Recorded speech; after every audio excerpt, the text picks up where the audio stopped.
This is a DMP Flex 200. The Flex 200 is a relatively small system with a lot of power that kind of goes along with it. You've got a build platform of 140 by 140, a Z of 115 millimeters tall. You can really build and start building all of the little things that you need. It's a great machine to kind of start with that experimentation. So this is the 500 watt laser that is now powering the system. It has more power than we've had in the past, but yet it's a smaller footprint in size. You can take what you learn on a smaller system and port that to what you're getting on a larger system, relatively straightforward. So this is our patented roller recoater system. It's housed inside this carriage. This carriage takes powder through the part feed.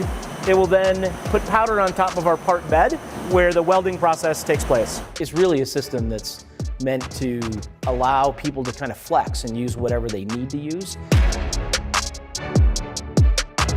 The DMP Flex 200 is a compact system. You can really kind of put that into almost any location from a size perspective. You just need to have that space, that room. Doesn't need to be that large, a little bit bigger than a closet. Here's a standard validation plate. We build this with every machine.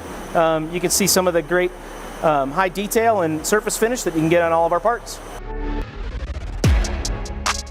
It allows those research facilities that haven't really played with metal additive manufacturing to work through some of those kind of kinks as they're kind of building up or kind of getting to that next step. The training on it is relatively quick. You can do a lot of things kind of on your own and work through those things. It's pretty straightforward and easy to use.